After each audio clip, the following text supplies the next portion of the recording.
इस वीडियो में हम 12th का मोस्ट एमपी क्वेश्चन देखने वाले हैं, जो अभी आपके हाल ही बोर्ड एग्जाम होने वाला है, जो 1-2 दिन बचा है। शायद किसी का बोर्ड एग्जाम 23 तारीख को है और यूपी का अलग है, सीजी का 23 तारीख को है। इसके लिए मोस्ट एमपी क्वेश्चन देखने वाले हैं हम, न्यूमेरिकल क्वेश्चन पूरा A to Z। आपका जितने 3 नंबर का प्रश्न, 4 नंबर का प्रश्न, 5 नंबर का और 8 नंबर का, जितने भी नंबर का प्रश्न आता है उन सभी का एक ही वीडियो में हम मोस्ट एमपी क्वेश्चन देखने वाले हैं, जो आपके बोर्ड एग्जाम में रहने का चांस पूरा 99% चांस है। इससे रिलेटेड आपका हर एक प्रश्न रहेगा। तो आइए स्टार्ट करते हैं बिना किसी देरी के वीडियो। तो मैं क्वेश्चन रीड करता हूं और ये क्वेश्चन आपको स्क्रीन पर आपको दिखाई देगा। तो आप क्वेश्चन को स्क्रीनशॉट भी ले सकते हो या क्वेश्चन पहले समझ लेना, उसके बाद उसका सॉल्यूशन आपको इसमें अभी दिख जाएगा। पहले क्वेश्चन देखते हैं, आइए स्टार्ट करते हैं। एक कंपनी ने 20 रुपया वाले 20,000 समतांश निर्गमन किया, संपूर्ण राशि एक मुश्त प्राप्त हो गई। कंपनी की पुस्तकों में पंजी प्रविष्टियां कीजिए। ठीक है, तो प्रश्न समझ में आ गया होगा। पंजी प्रविष्टि करने के लिए बोला है, तो आइए पंजी प्रविष्टि करते हैं। पंजी प्रविष्टियां, कॉलम खींचते हैं पंजी प्रविष्टियां का हम।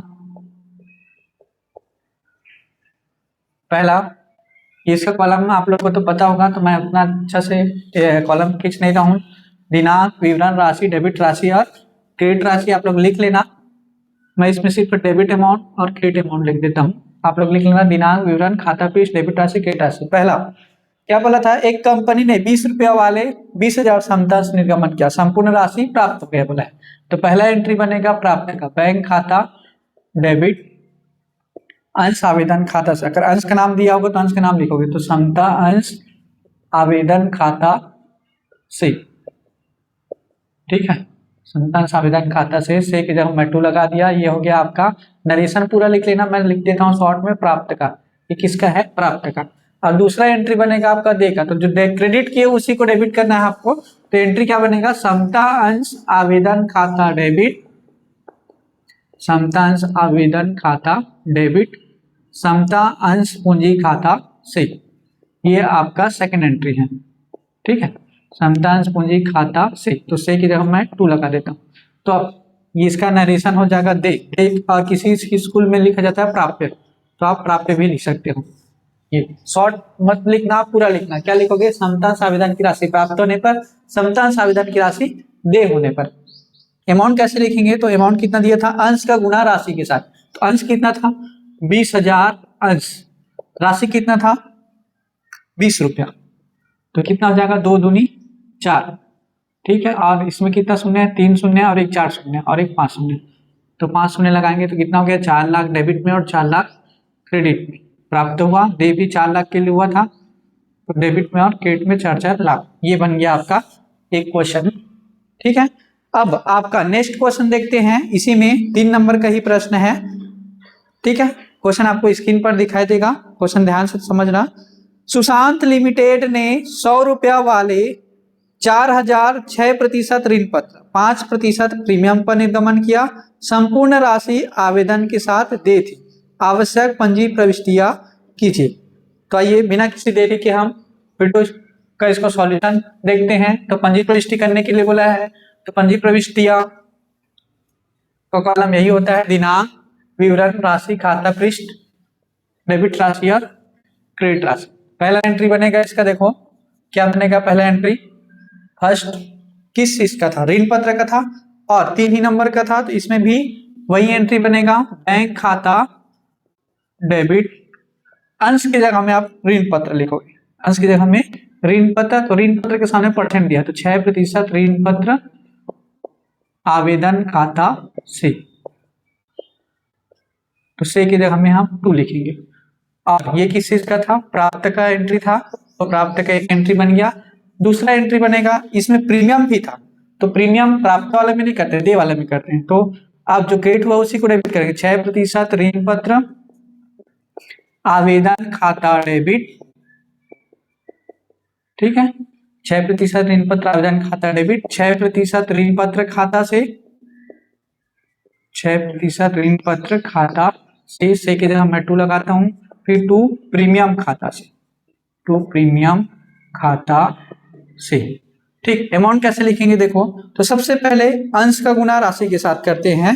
तो अंश का गुना राशि के साथ करेंगे तो कितना अंश था, 4000, अंश नहीं है इसमें ऋण पत्र, तो ऋण पत्र का गुना राशि के साथ 4000 का गुना 100 के साथ, ठीक है। और इसमें 4000 का गुना प्रीमियम, प्रीमियम कितना था, 5% था, 5 रुपए नहीं है, 5%। तो आपको राशि का निकालना, 100 का 5% निकालने पर कितना था, 5 रुपए, तो ये हो गया। और ये प्रीमियम प्लस होता है तो कितना हो जाएगा, 4000 गुना 105, इसको गुना करने पे, और इसका निरीक्षण हो जाएगा ये दे की जगह आप क्या लिखते हो, प्राप्त भी लिख सकते हो। तो ये सेकंड, इसका अमाउंट करेंगे हम, कितना हो जाएगा, 5 चौक 20,000, ठीक है।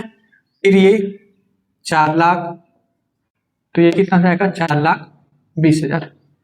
अब ये इसमें कितना होगा, 4000 का गुना 105 के साथ। प्रीमियम में हमेशा यही डाउट होता है, जब भी प्रीमियम रहेगा तो पहले दे वाला का पहले करना, फिर प्राप्त वाला का। तो कितना हो जाएगा, 4,20,000, 4,20,000। ये आपका क्वेश्चन सॉल्व हो गया, बन गया। आइए हम नेक्स्ट प्रश्न देखते हैं। तो नेक्स्ट प्रश्न है, आपकी स्क्रीन पर दिखेगा, क्वेश्चन ध्यान से समझना। एक फर्म का औसत शुद्ध लाभ 68,000 रुपये प्रति वर्ष है। व्यवसाय में विनियोजित पूंजी 3,50,000 रुपये है। व्यवसाय के इस वर्ग में पूंजी पर 12% लाभ अपेक्षित है। 8,000 का साझेदार का पारिश्रमिक वर्ष के लिए अनुमानित है। अधिलाभ के 2 वर्षों के क्रय के आधार पर ख्याति का मूल्य ज्ञात कीजिए। तो इसमें क्या पूछा है, ख्याति का मूल्य पूछा है। तो चलो स्टार्ट करते हैं इसका सॉल्यूशन। प्रश्न को ध्यान से समझना आप। प्रश्न इसमें पूछा है, ख्याति का मूल्य पूछा है, और ख्याति में 4 विधि बताया था। तो 4 विधि में से इसमें कौन सा विधि पूछा है ये देखेंगे। तो इसमें पूछा है अधिलाभ विधि, ठीक है। तो हेडिंग हो जाएगा आपका ख्याति की गणना। ख्याति की गणना कौन सा विधि, अधिलाभ विधि। तो आप लिखोगे साइड हेडिंग अधिलाभ विधि। और अधिलाभ विधि 4 स्टेप में निकलता है। पहला स्टेप औसत लाभ। औसत लाभ अगर निकाल के दिया होगा तो औसत लाभ लिखोगे, नहीं लिखा होगा तो उसका फॉर्मूला लगाओ, गत वर्ष का लाभ माइनस हानि बटे गत वर्ष की संख्या। तो आपको औसत लाभ निकाल के दिया था, इसमें देखो प्रश्न में 68,000, 68,000, 68,000 रुपए। सेकेंड स्टेप होता है इसमें सामान्य लाभ निकालने का, ठीक है। लेकिन सेकेंड स्टेप निकालने से पहले औसत लाभ दिया और इसी में पारिश्रमिक भी दिया है, तो वास्तविक औसत लाभ निकालोगे। वास्तविक औसत लाभ कैसे निकलेगा, वास्तविक औसत लाभ, औसत लाभ जो दिया है उसमें पारिश्रमिक माइनस करोगे। पारिश्रमिक दिया था, इस पारिश्रमिक औसत लाभ है 68,000, उसमें पारिश्रमिक दिया गया है आपको, कितना दिया पारिश्रमिक, 8,000 रुपया साझेदारों का पारिश्रमिक वर्ष के लिए अनुमानित है। 8,000 माइनस कर देंगे हम तो बचा कितना, 60,000 बचा, ठीक है। सेकेंड स्टेप निकलेगा हमारा सामान्य लाभ, ठीक। तो सामान्य लाभ निकालने का फॉर्मूला होता है एक विनियोजित पूंजी गुणा दर बटे 100। ये हमारा विनियोजित पूंजी निकालने का। तो विनियोजित पूंजी निकालने का फॉर्मूला होता है सामान्य लाभ निकालने का विनियोजित पूंजी गुणा दर बटे 100। तो विनियोजित पूंजी है इस प्रश्न में 3,50,000 रुपया गुणा दर कितना था, परसेंटेज 12%, ठीक। तो 3,50,000 का आपको 12% निकालना है, ठीक। तो आप कैलकुलेशन कर लेना, मैं कैलकुलेशन ऐसे कर करके बताऊंगा तो वीडियो बहुत लंबा हो जाएगा, तो मैं कैलकुलेटर में कर देता हूँ। 3,50,000 का 12% निकालना है आपको, तो 42,000 हो जाएगा, ठीक। और तीसरा स्टेप क्या हो जाएगा, अधिलाभ। ये 4 स्टेप में निकलता है करके बता रहा, तो तीसरा स्टेप अधिलाभ। तो औसत लाभ में सामान्य लाभ को माइनस करना है, तो कौन सा औसत लाभ होगा, वास्तविक औसत लाभ। वास्तविक औसत लाभ माइनस सामान्य लाभ। वास्तविक औसत लाभ कितना है हमारा, 60,000, सामान्य लाभ कितना है 42,000। तो ये कितना हो गया हमारा, 60,000 में 42,000 माइनस करेंगे हम, ठीक है। तो ये हो जाएगा हमारा 18,000। कितना हो जाएगा, 18,000। ये 3 स्टेप निकल गया। अब चौथा स्टेप मैं इधर बना देता हूँ। चौथा स्टेप में क्या होता है हमारा, ख्याति निकलता है। तो क्या होता है फॉर्मूला, अधिलाभ गुणा क्रय वर्ष की संख्या, क्रय वर्ष की संख्या से इसको गुणा करना। तो अधिलाभ कितना था हमारा 18,000 निकाले थे। क्रय वर्ष की संख्या प्रश्न से पता चलेगा। प्रश्न में कितना था, अधिलाभ के 2 वर्षों के क्रय के, तो क्रय वर्ष की संख्या तो 18 दूनी 36, तो 36,000 रुपए, ये है आपका आंसर। ठीक है, इसका ख्याति का आंसर आया है 36,000 रुपया। नेक्स्ट प्रश्न देखते हैं, आपकी स्क्रीन पर आपको नेक्स्ट प्रश्न मिल जाएगा। एक व्यापार की फर्म की पूंजी, एक व्यापारी फर्म की पूंजी 90,000 रुपए है। फर्म का औसत लाभ 9,000 रुपये है। ऐसे व्यापार से 9% लाभ अपेक्षित है। अधिलाभ के पूंजीकरण विधि के अनुसार ख्याति का मूल्य ज्ञात कीजिए। ठीक है, तो आपको प्रश्न तो समझ में आ गया होगा। फिर से पूछे ख्याति का मूल्य, तो ख्याति का मूल्य पूछा है, तो ख्याति की गणना, अब चलो स्टार्ट करते हैं इसको। तो ख्याति की गणना कौन से विधि के आधार पर बोला है, अधिलाभ के पूंजीकृत विधि के आधार पर। तो ये विधि का नाम लिखो, अधिलाभ के पूंजीकृत विधि के अनुसार। ठीक है, अब मैं बता था इससे पहले अधिलाभ विधि, तो अधिलाभ विधि में क्रय वर्ष की संख्या दिया रहता है, लेकिन अभी ये विधि कौन सा है, अधिलाभ के पूंजीकरण विधि। तो पूंजीकरण विधि तीसरा मेथड है ये पूंजीकरण। तो पूंजीकरण में 2 होता है, एक तो सामान्य औसत लाभ के आधार पर और दूसरा अधिलाभ के आधार पर। तो अभी अधिलाभ के आधार पर पूछा, तो पहले हम अधिलाभ निकालेंगे। तो सबसे पहला पॉइंट लिखेंगे हम औसत लाभ। पहला पॉइंट क्या हुआ, औसत लाभ। तो औसत लाभ दिया था क्या प्रश्न में, देखो औसत लाभ निकाल के दिया है कितना, 9,000 रुपए। सेकंड पॉइंट में क्या निकालते हैं, सामान्य लाभ निकालते हैं। तो सामान्य लाभ निकालने का फॉर्मूला होगा हमारा विनियोजित पूंजी गुणा 100 गुणा दर बटे 100। विनियोजित पूंजी निकालने का, सामान्य लाभ निकालने का विनियोजित पूंजी कितना था 90,000, दर कितना है 9%। तो 90,000 का 9% निकालोगे आप, कितना होगा, 9 नियम 81, 8,100। ये निकल गया हमारा औसत लाभ। तीसरा स्टेप निकालना है हमारा अधिलाभ।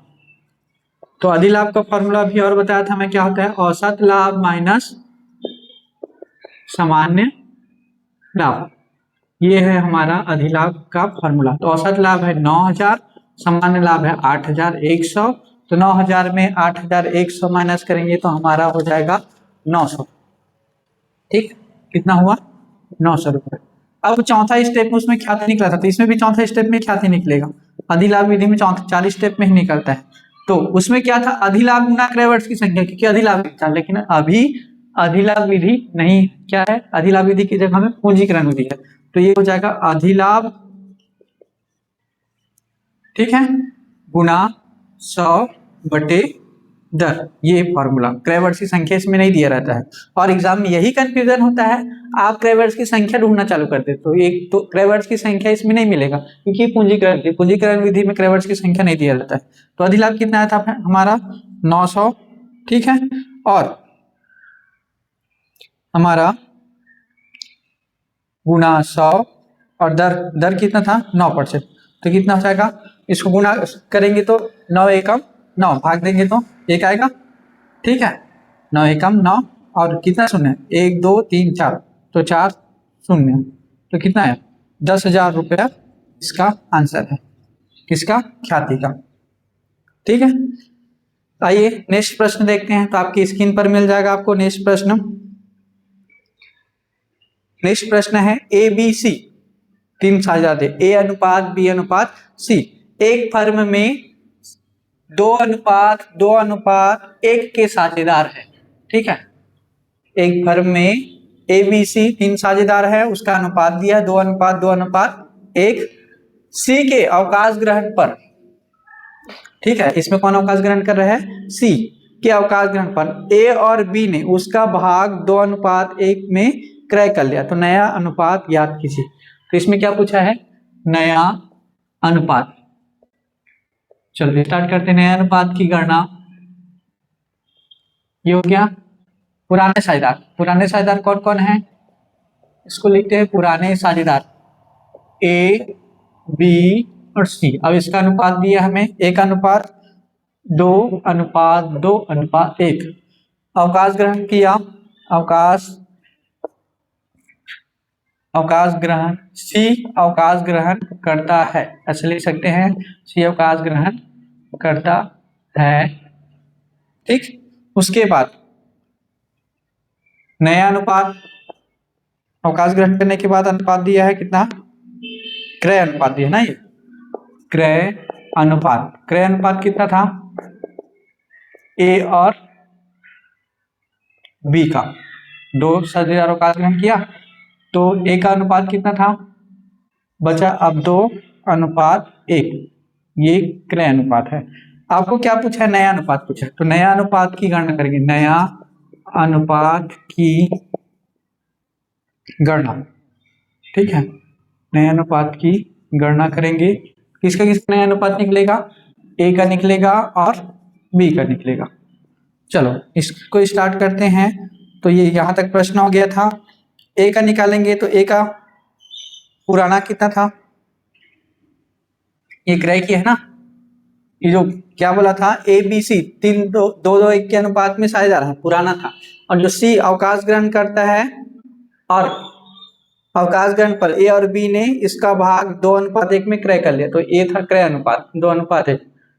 तो नया अनुपात निकालते हैं, तो ए का पुराना अनुपात कितना था ये देखते हैं हम।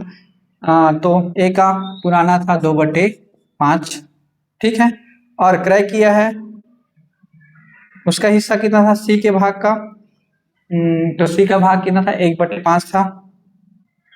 उसके भाग का पहले ये निकालोगे, 1 मिनट पहले क्या करना है, ए का निकालना है, तो ए का सी का हिस्सा पहले लिखोगे 1/5 का कितना में खरीदा है, 2/3 में खरीदा है, 2/3 में खरीदा ना ए। सी का हिस्सा था 1/5, उसको ए खरीद रहा है कितने में, 2/3 में। तो इसको सॉल्व करने पर का मतलब होता है गुणा, ठीक है। तो 1/5 का गुणा 2/3 के साथ, तो कितना हो जाएगा, ये गुणा करने पर 2 × 2, 5 × 15। फिर बी का अनुपात कितना था, बी का निकालेंगे सेम ऐसे। तो सी का कितना था 1/5 और बी कितने में खरीदा है, 1/3 में खरीदा है, का मतलब गुना। तो ये लिख सकते हैं, तो 1/5 गुना 1/3, तो ये हो गया हमारा 1 × 1, 5 × 15। अब नया अनुपात निकालना है, तो नया अनुपात इधर निकालते हैं। तो नया अनुपात की गणना,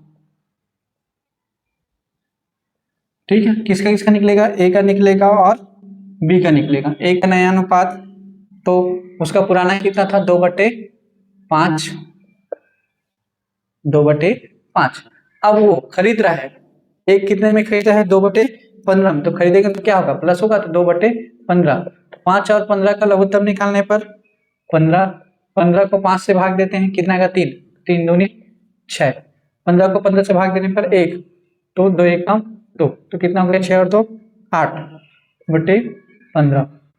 फिर बी का पुराना था 2/5 और खरीदा कितने में, 1/15, तो कितना हो गया, ये 5 और 15 का उतना 15, 15 को 5 से भाग दिए तो कितना है, 3, 3 दूनी 6 प्लस 15 × 15, 1 आया, तो 1 × 1 6 और 1 7, 7/15।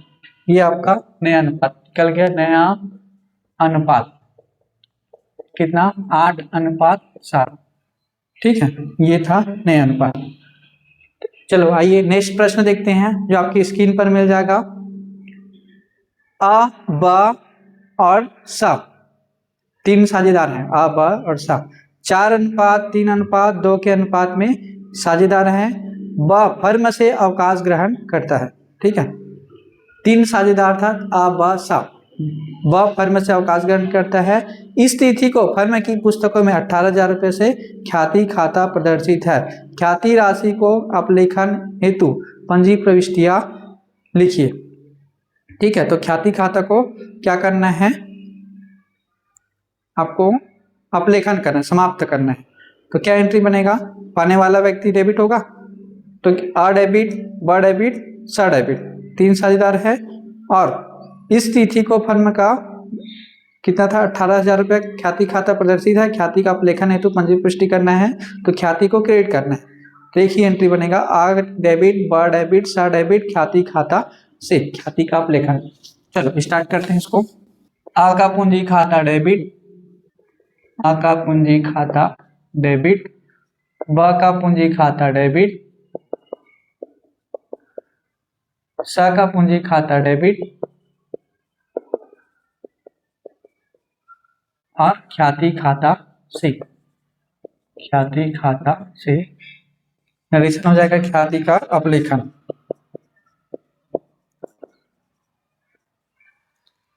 ख्याति का अपलेखन तो क्या करेंगे, इसको कितना था ख्याति 18,000 था, तो इसमें आएगा 18,000 क्रेडिट में, डेबिट में कितना आएगा ये देखते हैं। तो अनुपात दिया था आपको 4:3:2, ठीक है। तो 18,000 को ए में, बी में और सी में बांटना। 18,000 गुना कितना था 4, 3, 7, 7, 2, 9, 4/9, 3/9 और 2/9। 18,000 गुना 4/9 तो ये हो गया 8,000, ठीक। इसका कितना हो जाएगा 6,000, इसका हो जाएगा 4,000।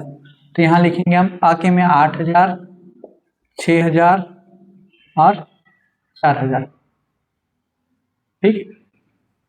आका पूंजी में 8,000 जाएगा, बाकी में 6,000 और साके में 4,000, ख्याति में जाएगा 18,000। ये क्वेश्चन हो गया।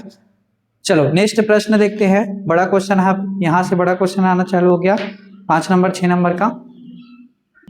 देखो प्रश्न क्या बोला है, अरविंद और अविनाश, अरविंद और विनोद एक फर्म में साझेदार है। अरविंद और विनोद एक फर्म में साझेदार है। उन्होंने 31 दिसंबर 2015 को साझेदारी फर्म के समापन का निश्चय किया।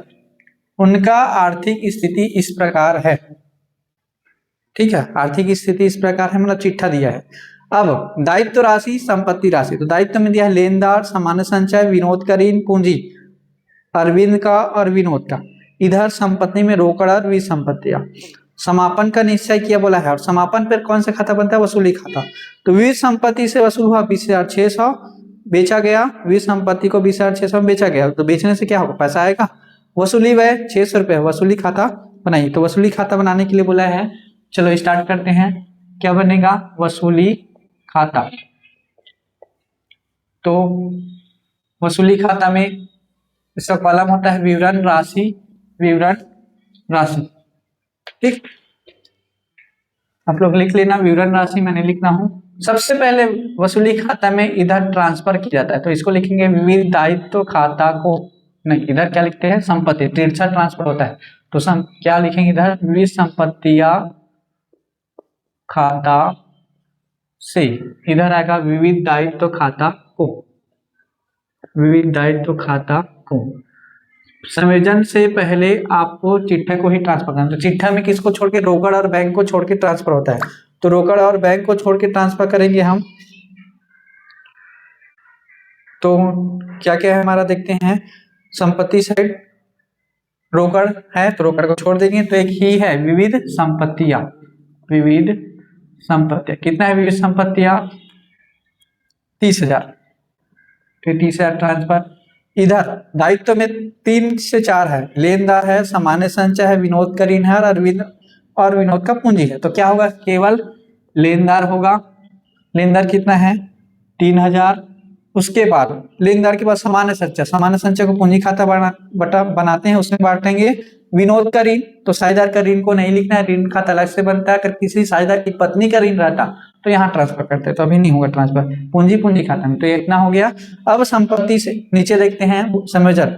संपत्ति वसूल होगा, बेचा गया तो पैसा आता है, तो पैसा आएगा तो क्रेडिट में लिखेंगे। तो क्या लिखेंगे, रोकड़ खाता को, क्या था ये, विविध संपत्तियां, विविध संपत्तियां लिखोगे। कितना, विविध संपत्ति से कितना वसूल हुआ, 20,600, और वसूली व्यय हुआ 600। अब इस प्रश्न में मेन क्या था ये समझना है, लेनदार को भुगतान नहीं किया था। और आपको प्रश्न में ये पता होना चाहिए लेनदार को बिना बोले भुगतान किया जाता है, लेनदार को और बैंक ऋण को। तो यहाँ लिखेंगे पहले रोकड़ खाता से लेनदार को पहले भुगतान करोगे। लेनदार को भुगतान करने नहीं बोला है फिर भी करोगे आप। कितना था लेनदार, 3,000। उसके बाद एक और लिखोगे रोकड़ खाता से वसूली व्यय, वसूली व्यय, वसूली व्यय कितना था 600। ये हो गया। अब दोनों साइड ऐसे टोटल करोगे, जिधर का ज्यादा रहेगा उसको दोनों साइड लिखोगे। कितना था, इधर 3000 क्रेडिट में 3000, 20,000, 600, कितना है 23,600 इधर। अब इधर ज्यादा दिख रहा है 30,000, 3,000, 33,000, 33,600, तो कौन सा ज्यादा है, 33,600 ज्यादा है। 33,600 इधर भी लिखेंगे 33,600। 33,600 में आप इधर जो टोटल किए थे उसको माइनस करोगे तो आएगा कितना, 10,000।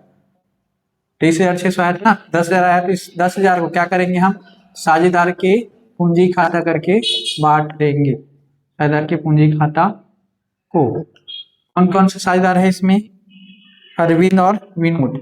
अरविंद को बांटना है और विनोद को बांटना है, कितने को, 10,000 को।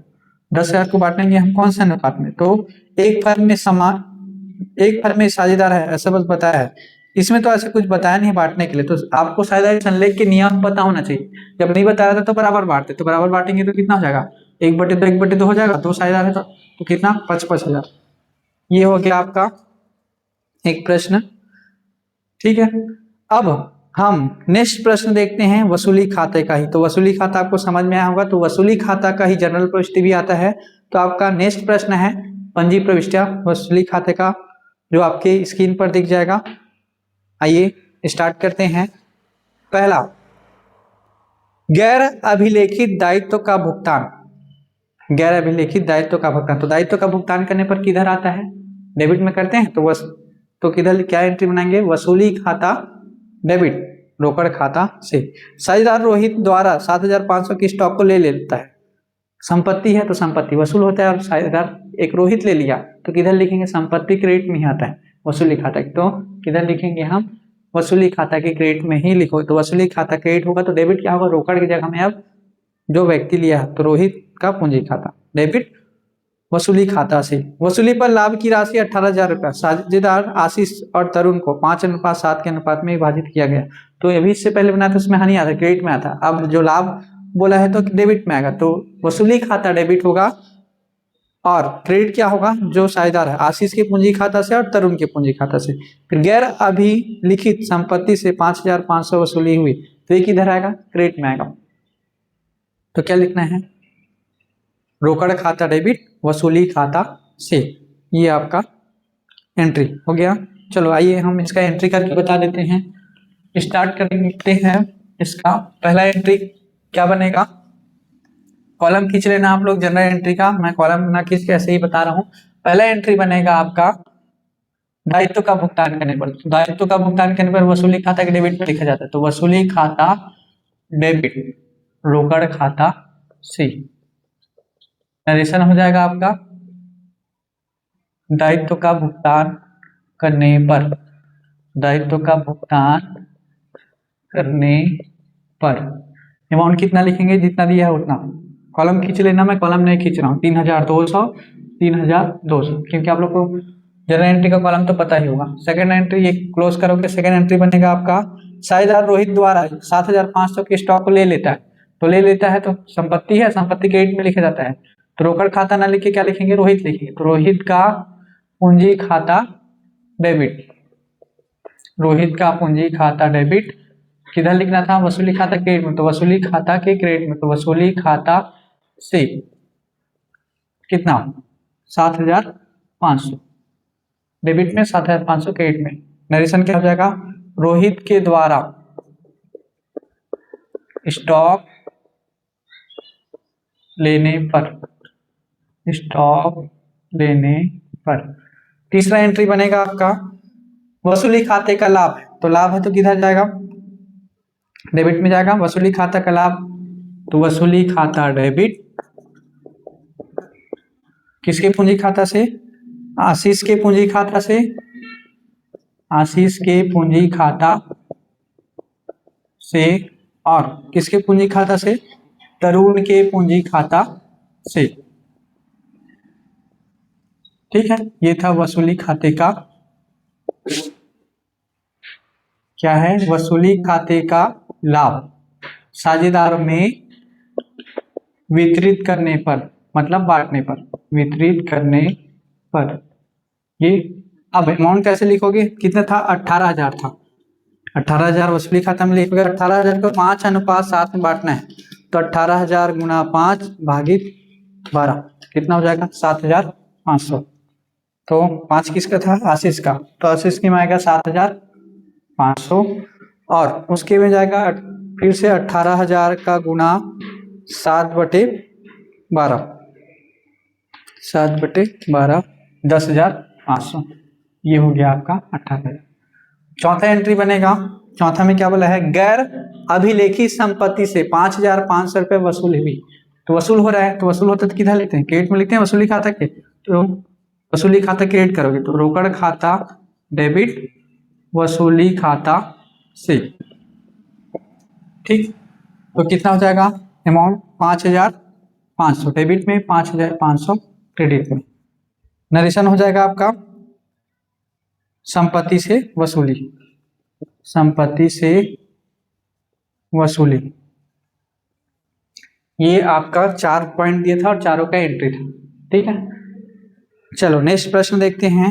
नेक्स्ट प्रश्न है आपका, आपके स्क्रीन पर दिख जाएगा, जिसका ये उच्चन खाता के बारे में है, ठीक है। चलो उच्चन खाता स्टार्ट करते हैं।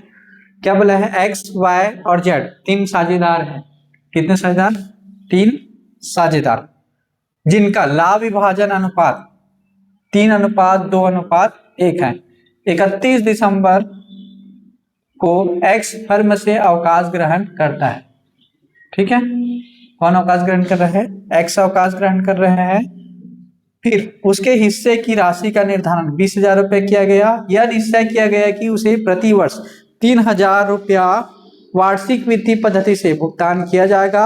यह भुगतान प्रति वर्ष 1 जनवरी को किया जाएगा और प्रथम 4 वर्ष का वार्षिक वित्तीय लेखा तैयार करते हुए बनाए ब्याज की दर 6% प्रति वर्ष है, ठीक है।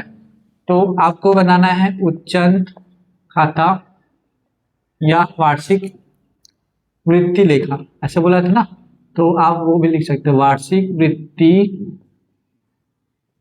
लेखा, ये भी लिख सकते हो, आपके ऊपर है। तो कॉलम क्या क्या होगा इसका, दिनांक विवरण राशि, फिर से दिनांक विवरण राशि लिख लेते हैं, दिनांक विवरण राशि, दिनांक विवरण राशि। चलो स्टार्ट करते हैं इसको। क्या बोला था, 3 साझेदार है एक्स वाई जेड, 2:1 के अनुपात में बांटते हैं। इसमें से अवकाश ग्रहण कौन करता है, एक्स अवकाश ग्रहण करता है, और अवकाश ग्रहण करता है उस समय उसका हिस्से की राशि कितना था 20,000 और उसे 3,000 रुपये प्रति वर्ष किस्त देगा। तो सबसे पहले इधर लिखेंगे हम सन तो बताया था कि नहीं बताया था, इसमें सन नहीं बताया था, तो आप फर्स्ट ईयर सेकेंड ईयर ऐसे लिख सकते हो। तो शेष लाया गया, ये लिखोगे शेष लाया गया। अगर हम वित्तीय वर्ष देखेंगे तो 1 अप्रैल को प्रारंभ होता है, तो 1 अप्रैल तारीख 1 अप्रैल हुआ, अमाउंट कितना होगा 20,000। अब आपको क्या करना है, इधर किस्त देना था फर्स्ट साल ही 1 जनवरी को देना होता है बोला है, ठीक है। तो ये वित्तीय वर्ष नहीं है, ये 1 जनवरी बोला है, तो फिर ये आपका कैलेंडर वर्ष है, तो 1 जनवरी लिखोगे, 1 जनवरी और समापन होगा 31 दिसंबर। तो जब किस्त देते हैं तो रोकड़ खाता लिखते हैं, रोकड़ खाता से कितना किस्त दिया 3,000। अब ब्याज भी लगाना है, तो ब्याज खाता को ब्याज कितना लगाना है इसमें, तो देखो कैसे लगेगा ब्याज, कितना परसेंट ब्याज लगाना है 6%। तो 6% ब्याज लगाएंगे, तो 20,000 था हमारा, उसमें से किस्त दे चुके हैं हम कितना 3,000, जो बचा कितना 17,000, उसका 6% लगाएंगे हम, कितना हो जाएगा 1,020। तो आप इसका कैलकुलेशन कैसे करोगे, एक का करके बता दें। देखो 20,000 था, उसमें से हम 3,000 किस्त दे चुकी, बचा कितना हमारे पास 17,000। 17,000 का लगाना है 6%, तो आएगा हमारा 1,020, ठीक है। 17,000 का 6% 1,020, ये हो गया। इसका ब्याज कब लगता है, 31 दिसंबर को ब्याज देंगे वर्ष के अंत में, ये शेष पर ही दिया जाता है। तो कितना हो जाएगा ये 20,000 प्लस 1,020, 21,020, 21,020 इधर भी लिखेंगे हम 21,020। 21,020 में 3,000 माइनस करने पर 18,020। इसको लिखना है शेष ले जाया गया कब, वर्ष के अंत में 31 दिसंबर। एक साल हो गया, सेकंड साल बनाते हैं हम, सेकंड वर्ष। फिर 1 जनवरी को शेष लाएंगे इधर, शेष लाया गया, तिरछा ट्रांसफर होगा तो कितना हो गया 18,020। फिर किस्त देंगे हम 1 जनवरी को रोकड़ खाता से, ठीक है। कितना किस्त देना है 3,000, किस्त दिए हम 3,000। अब उसके बाद ब्याज भी देंगे 31 दिसंबर को। क्या लिखना है, ब्याज खाता को, ब्याज खाता को कितना ब्याज देना है, कैसे निकालेंगे ब्याज हम, 18,020 में 3,000 माइनस करेंगे तो बचा कितना 15,020, उसका 6%, कितना होगा 6%, 901, ठीक है। आप निकाल के देख लेना। फिर इसको टोटल करने पर 18,020 और 901 में 18,921, 18,921 ये हो जाएगा आपका। 3,000 माइनस करेंगे हम, कितना होगा 3,000 माइनस करने पर 16,000